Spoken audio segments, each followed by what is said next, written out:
जय श्री बालाजी।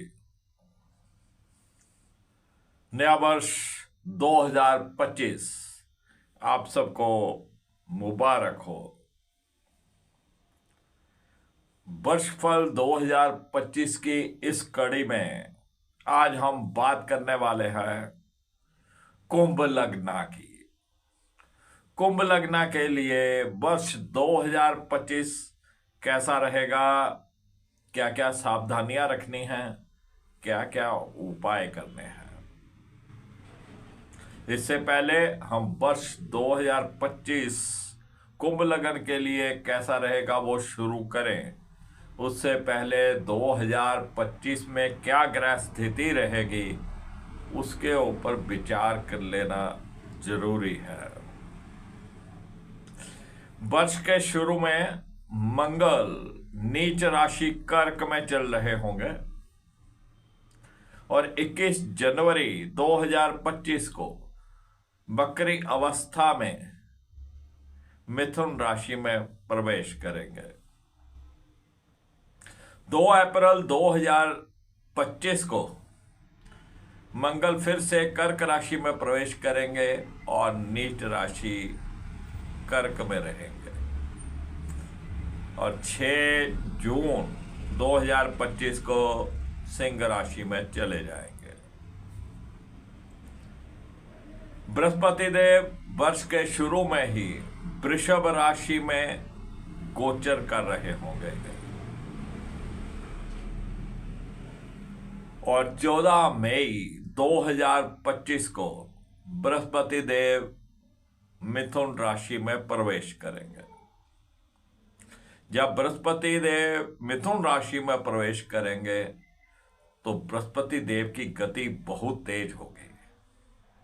अक्सर बृहस्पति देव एक राशि में 13 महीने रहते हैं, लेकिन इस बार बृहस्पति देव की स्पीड बहुत तेज है, इसलिए बृहस्पति देव 18 अक्टूबर 2025 को ही कर्क राशि यानी कि उच्च राशि में प्रवेश कर जाएंगे। 14 मई से लेकर 18 अक्टूबर तक का जो समय है, सिर्फ इतनी देर वो मिथुन राशि में रहने वाले हैं। 18 मई 2025 को राहुदेव मीन राशि छोड़कर कुंभ राशि में आ जाएंगे। वर्ष के शुरू में राहुदेव मीन राशि में चल रहे होंगे और 18 मई 2025 को कुंभ राशि में आ जाएंगे। उल्टा चलते हैं, उल्टा 29 मार्च 2025 शनिदेव कुंभ राशि छोड़कर मीन राशि में चले जाएंगे। वर्ष के शुरू में शनिदेव कुंभ राशि में गोचर कर रहे होंगे। तो ये ग्रह स्थिति जो है पूरा वर्ष रहने वाली है। जो सूर्य, शुक्र, बुध, मंगल, ये जो ग्रह हैं ये हर महीने बदलते रहते हैं। इनका हम वीडियो हर महीने जब भी ग्रह बदलते हैं उसका पोस्ट करते रहते हैं।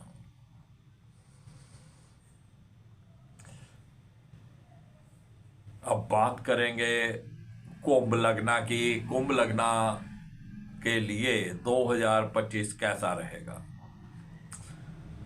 इसको हमने 2 भागों में बांटा है। पहला भाग रहेगा जनवरी से लेकर अप्रैल तक और दूसरे भाग में हम बात करेंगे मई से लेकर वर्ष के अंत तक। बने रहिएगा मेरे साथ, मैं बताऊंगा आपको क्या उपाय करने हैं, किन बातों का आपको ध्यान रखना है।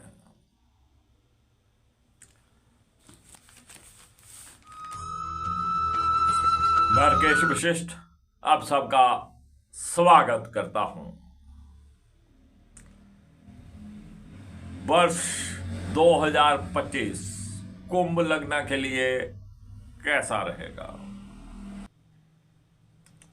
वर्ष के शुरू में मंगल देव नीच राशि कर्क में चल रहे होंगे और कुंभ लग्न के छठे भाव में गोचर कर रहे होंगे। कुंभ लग्न के लिए मंगल तृतीय और दसम भाव के स्वामी होते हैं। छोटे भाई बहनों के साथ बहुत अच्छे संबंध यहां पर नहीं रहेंगे। आपको खुद प्रयास करना है कि उनके साथ संबंध नहीं बिगड़े। वो आपका सहयोग करें नहीं करें, आपको इग्नोर करना है, लेकिन आपने संबंध खराब नहीं करने हैं। अगर आप संबंध खराब करोगे तो मंगल देव और खराब हो जाएंगे। दसम भाव के स्वामी हैं छठे भाव में। कारोबार और जॉब की दृष्टि से भी अच्छे नहीं हैं। आपको अपने जॉब में, अपने कारोबार में पूरा ध्यान देना है, पंक्चुअल रहना है। लेकिन 21 जनवरी को मंगलदेव मिथुन राशि में चले जाएंगे। फिर 2 अप्रैल से लेकर 6 जून तक वापस कर्क राशि यानी नीच राशि में रहेंगे। उस दौरान भी आपको अपने छोटे भाई बहनों के साथ संबंध अच्छे रखने का प्रयास करना है। अपने दोस्तों मित्रों के साथ संबंध अच्छे रखने का प्रयास करना है। किसी भी प्रकार का कोई ईमेल, कोई पोस्ट, क्योंकि सोशल मीडिया का जमाना है, किसी भी प्रकार का कोई कमेंट करते समय बहुत सावधान रहें। कोई गलत कमेंट, कोई गलत पोस्ट आपको प्रॉब्लम क्रिएट कर सकती है। किसी भी प्रकार के लड़ाई झगड़े से बचिएगा, क्योंकि मंगल डिस्प्यूट हाउस में है। यहाँ पे कोई ना कोई लड़ाई झगड़े इसी का कारण बन सकता है। और अपने जॉब में, अपने बिजनेस में आपको पूर्ण ध्यान देना है। चलिए बात करते हैं शनिदेव की। शनिदेव वर्ष के शुरू में ही कुंभ राशि में रहेंगे, जो कि कुंभ लगन के लगन में ही शनिदेव का गोचर होगा। और द्वादश भाव के भी स्वामी हैं, लेकिन लगन में बैठे हैं। कोई विदेश से संबंधित कोई सूचना मिल सकती है, कोई डॉक्यूमेंट्स आने वाले थे, कोई वीजा आने वाला था। तो इस तरीके का कोई भी काम आपका हो सकता है। लेकिन वीजा आएगा नहीं आएगा वो आपकी जन्म कुंडली पर डिपेंड करेगा। सेहत आपकी बहुत अच्छी रहने वाली है। कुछ ना कुछ खर्च आपको अपने ऊपर भी करेंगे, स्वयं के ऊपर खर्च। यहां से शनि की तृतीय दृष्टि तृतीय भाव के ऊपर रहेगी। छोटे भाई बहनों के साथ मिले जुले संबंध रहने वाले हैं। कभी वो आपका सहयोग कर देंगे, कभी आपको इग्नोर कर देंगे। यहां से शनिदेव की सप्तम दृष्टि सप्तम भाव के ऊपर रहेगी। मित्र राशि है वहां पर, सूर्य की राशि है वहां पर। तो शनि थोड़े गंभीर स्वभाव के रहते हैं। तो आपके पति पत्नी के संबंध मध्यम से रहेंगे, मिले जुले से संबंध रहेंगे। एक दूसरे का सहयोग मिला जुला सा रहेगा। जो विवाह योग्य हैं उनके विवाह की कोई बात भी चल सकती है, कोई रिश्ता भी तय हो सकता है। लगन से ही शनिदेव की दसम दृष्टि दसम भाव के ऊपर रहेगी। मंगल नीच चल रहे होंगे। तो आपको अपने कारोबार में, अपने जॉब में पूरा ध्यान देना है। शनि का एक ही रूल है, डिसिप्लिन में रहिए, अपना कार्य पूर्ण करिए, सुस्ती मत डालिएगा। आज का काम आज ही करना है, अभी का काम अभी करना है। मंगल पहले ही नीच है। अगर आप लापरवाही करोगे तो नुकसान होने की संभावना है। जॉब से हाथ भी धोना पड़ सकता है, व्यापार में भी नुकसान हो सकता है। तो शनिदेव को और अच्छा रखिएगा। शनि चालीसा पढ़िए, शनिदेव के मंदिर जाइए, तो शनिदेव को प्रेयर करिए कि सेहत तंदुरुस्ती बनाए रखे, कारोबार में आने वाली रुकावटों को दूर करें।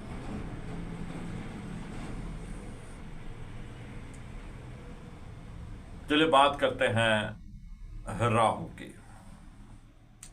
वर्ष के शुरू में ही राहु देव कुंभ लगन के द्वितीय भाव में गोचर कर रहे होंगे, और द्वितीय भाव है हमारे घर का, परिवार का, हमारी बोलबानी का, संचित धन का। तो यहां पे राहु देव के होने से धन संचित करने में कुछ बाधाएं रहेंगी। आप जितना टारगेट लेके चलेंगे उतना आप धन संचित नहीं कर पाएंगे।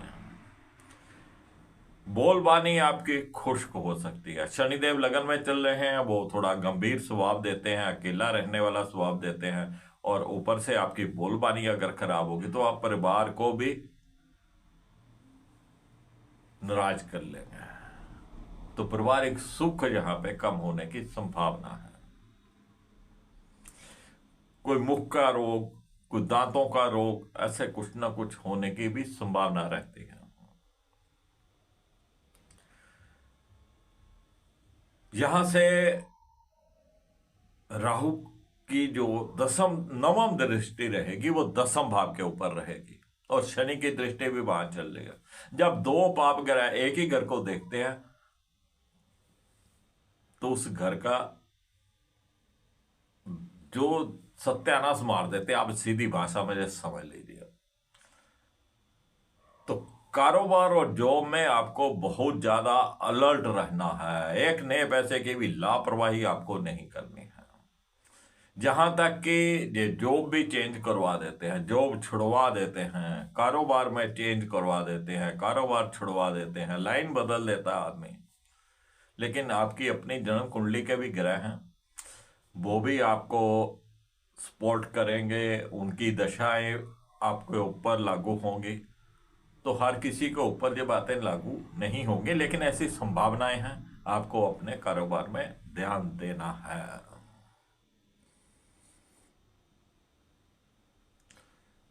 चलिए बात कर लेते हैं बृहस्पति देव की। बृहस्पति देव एकादश भाव के और द्वितीय भाव के स्वामी होते हैं कुंभ लगना के लिए, और बृहस्पति देव चतुर्भाव में गोचर कर रहे होंगे।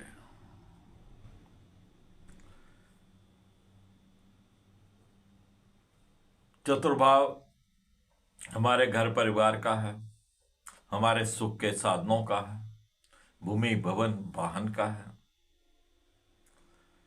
तो अगर आप यहां पे कुछ प्रयास करेंगे कि आपको कोई भूमि खरीदनी है, कोई प्लॉट लेना है, कोई घर लेना है, कोई व्हीकल लेना है, तो बृहस्पति देव आपका ये कार्य करने में सहायता करेंगे। आपको घर परिवार का सुख भी देंगे। कोई घर की और कोई सुख की वस्तु आपको लेनी हो, घर में बहुत सी सुख की वस्तुएं होती है। हमारा बेड है, सोफा है, टीवी है, एसी है, फ्रिज है, कुछ भी आपको लेना हो तो वो बृहस्पति देव दिलाने में पूरी सहायता करेंगे। माता श्री की सेहत पहले से अच्छी रहने वाली है, और बृहस्पति की ही दृष्टि है जो आपके कारोबार के ऊपर रहेगी, जो आपको कहीं ना कहीं बचा के रखेगी।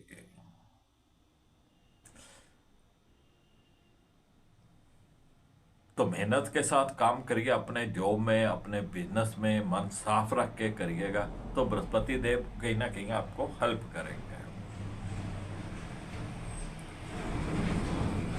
बृहस्पति देव यहां पर एक और हिदायत देते हैं। नहाते समय या किसी भी समय आपको पूर्ण बस्तर नहीं उतारने हैं। कोई ना कोई बस्तर आपके शरीर के ऊपर होना चाहिए। अगर आप ऐसा नहीं कर सकते तो एक धागा लाल रंग का हो अति उत्तम, सफेद रंग का हो अति उत्तम, आप अपनी कमर के ऊपर बांध लीजिए। तब अगर आप पूर्ण बस्तर उतार भी देंगे तो उसका इफेक्ट, बुरा प्रभाव नहीं आएगा। तो फ्रेंड्स, ये बृहस्पति देव की स्थिति रहेगी, और शेष ग्रह स्थिति जो है जनवरी से लेकर अप्रैल तक का ये हिसाब किताब रहने वाला है। इस दूसरे भाव में हम बात करेंगे मई से लेकर वर्ष के अंत तक की। 14 मई 2025 को बृहस्पति देव वृषभ राशि छोड़कर मिथुन राशि में प्रवेश कर जाएंगे और कुंभ लग्न के पंचम भाव में बृहस्पति देव रहेंगे। विद्यार्थी वर्ग के लिए बहुत बढ़िया समय। विद्यार्थी वर्ग के ज्ञान में बढ़ोतरी होगी। वो जो भी पढ़ेंगे उसकी अच्छी आउटपुट निकालेंगे। बेहतरीन समय है विद्यार्थी वर्ग के लिए, इसका लाभ लेना चाहिए। प्रेम प्रसंग के मामलों के लिए भी बृहस्पति देव जहां पे अच्छे रहेंगे, प्रेमी प्रेमिकाओं का मिलन होता रहेगा। जो अपने लिए प्रेमी या प्रेमिका की तलाश कर रहे थे उनके लिए ये तलाश पूरी हो सकती है। जो पति पत्नी संतान की इच्छा रखते थे उनके लिए भी ये समय अति उत्तम है। इस समय में संतान कंसीव करने का सही समय है। जिनके बच्चे बड़े हैं उनके बच्चे कुछ ना कुछ अच्छा कार्य करके दिखाएंगे जिससे आपको प्रसन्नता होगी। आज्ञाकारी रहेंगे, आपका कहना मानेंगे। बेहतरीन समय। और यहीं से बृहस्पति देव की पंचम दृष्टि भाग्य भाव के ऊपर रहेगी, भाग्य को भी निखारेंगे। आपको धार्मिक रहना है, अपने इष्ट देव का पाठ करते रहना है। नवम भाव भी हमारे धर्म से संबंधित है। जो भी आपके गुरु हैं, आपके इष्ट देव हैं, उनका पाठ करिए। उनके द्वारा दिया गया मंत्र पाठ करिए। जो नाम दिया है उन्होंने उसका जाप करिए।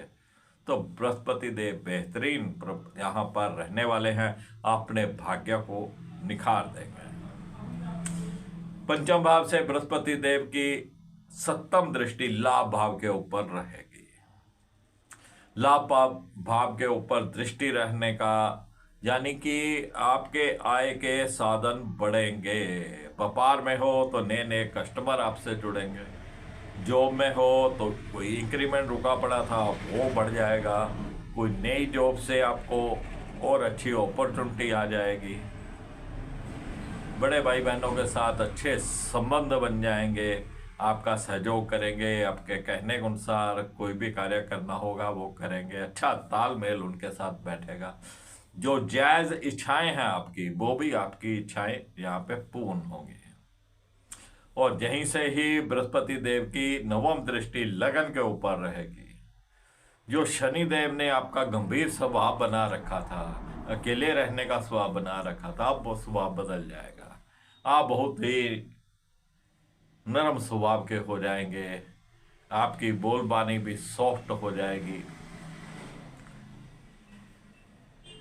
लेकिन बृहस्पति देव जहां पर आपकी सेहत को भी अच्छा रखेंगे। कुल मिला के बृहस्पति देव का जो गोचर बहुत बढ़िया रहने वाला है। ये मई से लेकर अक्टूबर तक। इसके बाद बृहस्पति देव फिर राशि बदलकर छठे भाव में चले जाएंगे। छठा भाव रोग, ऋण, कर्ज, किसी भी प्रकार के कोई डिस्प्यूट, कोर्ट कचहरी। तो कोई किसी भी प्रकार का आपका कोई डिस्प्यूट चल रहा था, कोई कोर्ट कचहरी का मुकदमा चल रहा था, तो उसमें कहीं ना कहीं बृहस्पति देव कॉम्प्रोमाइज करवाने का प्रयास करेंगे। और जहां से बृहस्पति देव की पंचम दृष्टि आपके कारोबार के भाव के ऊपर रहेगी, कर्मा भाव के ऊपर रहेगी, तो वहां पर भी ये आपको लाभ देगी। कारोबार अच्छा रहेगा। जॉब में आपके लिए अच्छी फैसिलिटी जो भी है, जॉब में आप अच्छा कर पाएंगे। नई जॉब की तलाश कर रहे थे, नई जॉब भी मिल जाएगी। यहां से बृहस्पति देव की सप्तम दृष्टि व्यय भाव के ऊपर रहेगी। शुभ कार्यों के ऊपर खर्च। शुभ कार्य, कोई भी शुभ कार्य, किसी बच्चे की शादी कर दी, एंगेजमेंट के ऊपर खर्चा कर दिया, अपनी सालगिरह पे खर्चा कर दिया, घर का कोई सामान खरीद लाए, कोई सोफा ले आए, कोई बेड ले आए, कोई टीवी ले आए, कुछ भी, गाड़ी ले ली, कुछ सत्संग करवा लिया, कोई धार्मिक यात्रा कर ली, ये सब शुभ कार्य होते हैं इस तरह के, तो उनके ऊपर आप खर्चा करेंगे। और जहां से बृहस्पति देव की नवम दृष्टि द्वितीय भाव के ऊपर रहेगी, और द्वितीय भाव हमारे धन का है, हमारे परिवार का है, तो पारिवारिक सुख, धन का जुड़ना, सेव करना, ये सब कुछ बृहस्पति देव करवा रहे हैं। 29 मार्च 2025 शनिदेव कुंभ राशि छोड़कर मीन राशि में आ जाएंगे, और मीन राशि द्वितीय भाव में पड़ेगी कुंभ लगन के। आप अपने परिवार के साथ जुड़कर रहेंगे, आप अपने परिवार को समय देने का प्रयास करेंगे, कहीं ना कहीं कुछ ना कुछ धन भी आप संचित कर लेंगे, और इसके ऊपर बृहस्पति देव की दृष्टि रहने वाली है। लेकिन बृहस्पति की देव की दृष्टि जो है वो अक्टूबर से आएगी। थोड़ी बोलबानी आपकी खुश्क हो सकती है,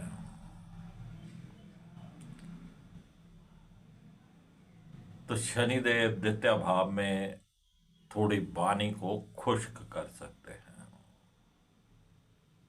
और द्वितीय भाव से तृतीय दृष्टि चतुर्भाव पे रहेगी। चतुर्भाव जमीन जायदाद का, भूमि भवन वाहन का, कोई भी इस तरीके की चीज आपको खरीदनी है या लेनी है, तो उसमें भी शनिदेव आपकी सहायता करेंगे। माता श्री की सेहत पहले से अच्छी रहने वाली है। यहीं से ही शनिदेव की जो दसम दृष्टि रहेगी वो लाभ भाव के ऊपर रहेगी, और लाभ की संभावनाएं यहां पे बनेगी। अपने जॉब में, अपने बिजनेस में आप अच्छा काम कर पाओगे। तो शनिदेव यहां पे ठीक ठाक रहने वाले हैं, बहुत बढ़िया तो नहीं लेकिन ठीक ठाक, बहुत ज्यादा खराब भी नहीं है। शेष आपकी जन्म कुंडली पर निर्भर करेगा। चलिए बात करते हैं राहु की। मई में ही राहु देव मीन राशि छोड़कर कुंभ राशि में आ जाएंगे, यानी कि कुंभ लगन के लगन में ही गोचर करेंगे। लगन में आने से थोड़ा सेहत में उतार चढ़ाव हो सकते हैं, कोई नेगेटिविटी आपको फीलिंग हो सकती है, कुछ नेगेटिव बातें आप महसूस करेंगे या सोचने लगेंगे, तो इन चीजों से आपको बचना है। वहम भरम भी उत्पन्न कर देते हैं। जहां से राहुदेव की पंचम दृष्टि संतान भाव के ऊपर रहेगी, विद्यार्थी वर्ग का कंसंट्रेशन टूट जाएगा, पढ़ाई लिखाई में उनका मन नहीं लगेगा, प्रेम प्रसंग के मामलों में भी कुछ अनबन हो जाएगी। जो महिलाएं प्रेग्नेंट हैं उनको अपने ध्यान रखने की जरूरत है, कुछ मिसहैपनिंग हो सकती है। जिनके बच्चे बड़े हैं उनको अपने बच्चों के ऊपर नजर रखना है, किसी गलत सोसाइटी में नहीं पड़ जाए। तो विद्यार्थी वर्ग के लिए तो रामबाण उपाय है कि मां सरस्वती की आराधना करें। जब भी पढ़ने बैठे मां सरस्वती के किसी मंत्र का उच्चारण करें, मां सरस्वती का ध्यान करें। राहु की देवी है मां सरस्वती। जब सरस्वती का पाठ किया जाता है, ध्यान किया जाता है, तो राहु देव शांत होते हैं। और विद्यार्थी वर्ग को तो वैसे भी मां सरस्वती की आराधना करनी चाहिए।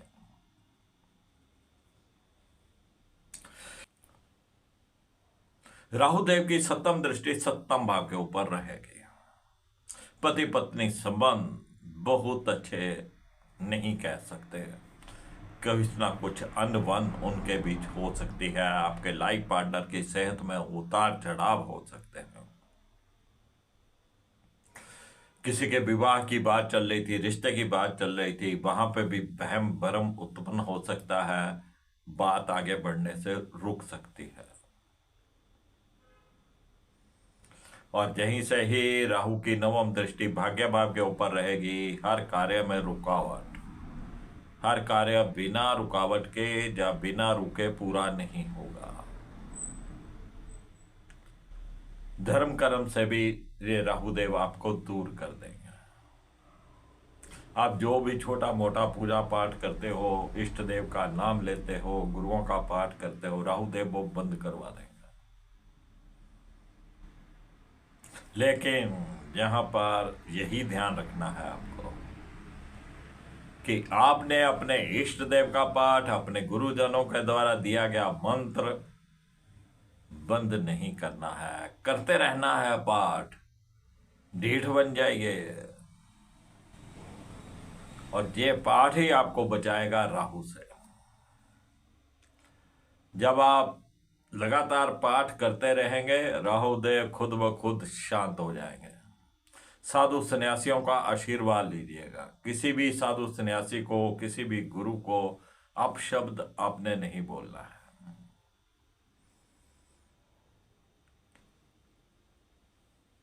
किसी से बिजली से चलने वाली कोई भी वस्तु गिफ्ट में नहीं लेना है। आपने अपने ससुराल से भी नहीं लेना है।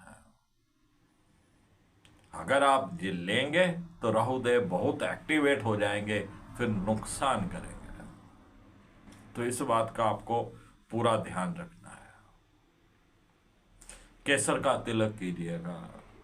शनिदेव के मंदिर कभी कभी जाइएगा। सबसे अति उत्तम उपाय रहेगा गाय की सेवा। गाय की सेवा करिए, हरा चारा डालिए, अति उत्तम रहेगा।